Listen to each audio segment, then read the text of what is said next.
സജി ചെറിയാന്റെ സത്യപ്രതിജ്ഞ വൈകിട്ട് 4 മണിക്ക് രാജ്ഭവനിൽ നടക്കുന്ന ചടങ്ങിൽ ഗവർണർ ആരിഫ് മുഹമ്മദ് ഖാൻ സത്യവാചകം ചൊല്ലിക്കൊടുക്കും.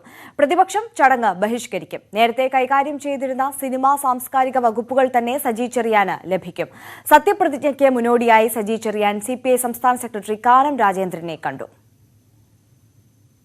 വിവരങ്ങളുമായി VV അരുൺ ചേരുന്നു. അരുൺ, സത്യപ്രതിജ്ഞ വൈകിട്ട് 4 മണിക്കാണ്. ചടങ്ങുകളുടെ കാര്യത്തിൽ ഒരുക്കങ്ങളെല്ലാം പൂർണ്ണമായി കഴിഞ്ഞിട്ടുണ്ട്. ഇനി വകുപ്പുകൾ സംബന്ധിച്ചിട്ടുള്ള ഒരു സംശയം മാത്രമാണ് മുന്നിലുള്ളത്. മറ്റെന്തൊക്കെ കാര്യങ്ങളാണ് ഇതുമായി ബന്ധപ്പെട്ട് നൽകാനുള്ളത്?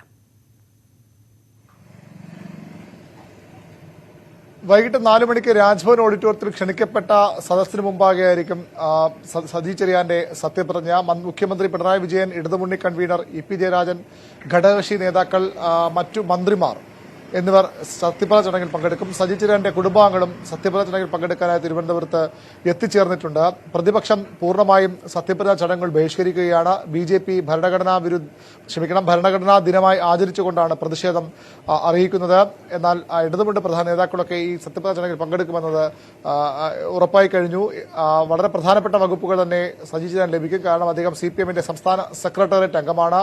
സിനിമ, സാംസ്കാരിക, ഫിഷറീസ്, യുവജനകാര്യ വകുപ്പുകളായിരുന്നു സജി ചെറിയാൻ നേരത്തെ കൈകാര്യം ചെയ്തിരുന്നത്. ആ വകുപ്പുകൾ തന്നെ തിരിച്ചു ലഭിച്ചേക്കും. അതിൽ സിനിമാ സാംസ്കാരിക വകുപ്പുകൾ ലഭിക്കുമെന്ന് ഏറെക്കുറെ ഉറപ്പാണ്. ഫിഷറീസ് വകുപ്പിന്റെ കാര്യത്തിലും സജി ചെറിയാന് ലഭിക്കാൻ ഇടപെടുകയാണ് ഇപ്പോൾ പ്രതിപക്ഷ നേതാവ് VD സതീശൻ മാധ്യമങ്ങളെ കാണുന്നു. മാധ്യമീയ റിപ്പോർട്ട് വന്നപ്പോൾ അദ്ദേഹം പറഞ്ഞത് ഇവിടെ ആർക്കും ഒന്നും ചെയ്യാൻ പറ്റില്ല, ഞാനൊരു ഉറപ്പും ചെയ്തിട്ടില്ല, ഞാൻ രാജിവെക്കില്ല എന്നാണ്. പക്ഷെ പിന്നീട് അദ്ദേഹത്തിന് രാജിവെക്കേണ്ടി വന്നു. ഇപ്പൊ മുഖ്യമന്ത്രി അറിഞ്ഞുകൊണ്ട്, CPM അറിഞ്ഞുകൊണ്ടാണ് അദ്ദേഹത്തിന്റെ രാജി.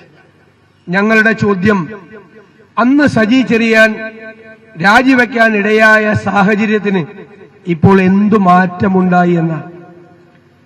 സജി ചെറിയാന്റെ ഭരണഘടനയെ അധിക്ഷേപിച്ച പ്രസംഗത്തെ സംബന്ധിച്ചൊരു കേസ് നിലവിലുണ്ട്. ആ കേസ് ഇപ്പോഴും കോടതിയുടെ മുമ്പിലാണ്. വീണ്ടും ഹൈക്കോടതിയിൽ ഇതുമായി ബന്ധപ്പെട്ടൊരു കേസ് നിലനിൽക്കുന്നുണ്ട്. ആ ഹൈക്കോടതിയോ മജിസ്ട്രേറ്റ് കോടതിയിലോ ഒരു ജുഡീഷ്യൽ സ്ക്രൂട്ടിനി നടത്തി സജി ചെറിയാനെ കുറ്റവിമുക്തനാക്കിയിട്ടില്ല. ഇവിടെ പോലീസ് അന്വേഷിച്ചു. പോലീസ് അന്വേഷിച്ചത് പോലീസ് ആരാ? മുഖ്യമന്ത്രി തന്നെ. മുഖ്യമന്ത്രിയുടെ ആഭ്യന്തര വകുപ്പിലെ പോലീസ് അന്വേഷിച്ചൊരു റിപ്പോർട്ട് കൊടുത്തു. കുറ്റമൊന്നും ചെയ്തിട്ടില്ല. ഈ പോലീസ് സാക്ഷിമൊഴികൾ പോലും രേഖപ്പെടുത്തിയിട്ടില്ല. 39 പേര് മൊഴിയെടുത്തിട്ട് സാക്ഷി മൊഴികൾ പോലും രേഖപ്പെടുത്തിയിട്ടില്ല.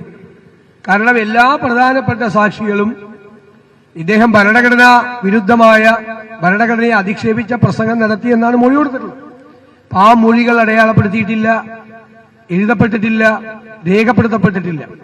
2, ഇദ്ദേഹത്തിന്റെ പ്രസംഗം പരാതിക്കാര് തന്നെ ആ പ്രസംഗത്തിന്റെ കോപ്പി അവിടെ കൊടുത്തിരുന്നു. അതിന്റെ ഓഡിയോ കോപ്പി കൊടുത്തിരുന്നു, വീഡിയോ കൊടുത്തിരുന്നു, കോപ്പി കൊടുത്തിരുന്നു, രണ്ടും കൊടുത്തിരുന്നു. സജി ചെറിയാൻ വീണ്ടും മന്ത്രിസഭയിലേക്ക് എത്തുന്നതിൽ കോൺഗ്രസിന്റെ പ്രതിഷേധം, അതിൽ സംസാരിക്കുകയാണ് പ്രതിപക്ഷ നേതാവ് VD സതീശൻ. VV അരുൺ തുടരുന്നുണ്ട്. അരുൺ, ഈ പ്രതിപക്ഷം സത്യപ്രതിജ്ഞാ ചടങ്ങ് ബഹിഷ്കരിക്കുമെന്നുള്ളത് നേരത്തെ തന്നെ പറഞ്ഞിരുന്നു. അതോടൊപ്പം തന്നെ BJP വളരെ വലിയ പ്രതിഷേധം ഈ കാര്യത്തിൽ അറിയിച്ചിട്ടുണ്ട്. അവർ ഇന്ന് ഈ ഒരു ദിവസം ഭരണഘടനാ ദിനമായി ആചരിക്കുകയാണ്.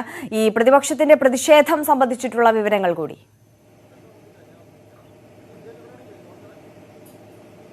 പ്രതിപക്ഷം രാജ്ഭവനിലേക്കാണ് മാർച്ച് നടത്തുന്നത്. അധാർമികമായ ഇടപെടലാണ് ഗവർണർ നടത്തിയത്.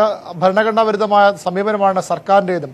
രണ്ടു പക്ഷത്തെ ഒരുപോലെ കുറ്റപ്പെടുന്ന നിലപാടാണ് പ്രതിപക്ഷത്തിന് ഈ വിഷയത്തിലുള്ളത്. അതുകൊണ്ടാണ് രാജ്ഭവനിലേക്ക് തന്നെ പ്രതിപക്ഷം DCC നേതൃത്വത്തിൽ മാർച്ച് നടത്തുന്നത്. പ്രതിപക്ഷ നേതാവ് ഉദ്ഘാടനം ചെയ്യുകയാണ്. സജി ചെറിയാന്റെ സത്യപ്രതിജ്ഞ അവർ ബഹിഷ്കരിക്കും. തുടർന്ന് നിയമ നടപടിയിലേക്ക് നീങ്ങുമെന്ന മുന്നറിയിപ്പും പ്രതിപക്ഷം നൽകിയിട്ടുണ്ട്, കോൺഗ്രസ് നൽകിയിട്ടുണ്ട്. ശക്തമായ പ്രതിഷേധമാണ് പ്രതിപക്ഷം സജി ചെറിയാന്റെ 2ാം വരവിൽ പ്രകടിപ്പിക്കുന്നത്. BJPയുടെ കേന്ദ്ര നേതാവ് കൂടിയായ പ്രകാശ് ജാവ്ദേക്കർ തിരുവനന്തപുരത്ത് പറഞ്ഞത് സജി ചെറിയാനെ വീണ്ടും രാജിവെക്കേണ്ടി വരും എന്നുള്ളതാണ്.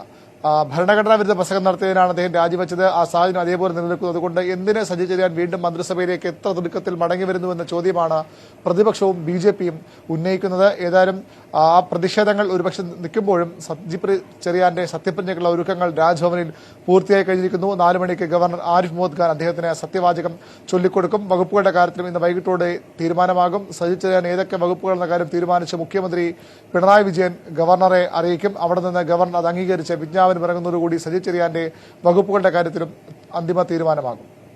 ശരി, വി വി അരുണാണ് വിവരങ്ങൾ നൽകിയത്.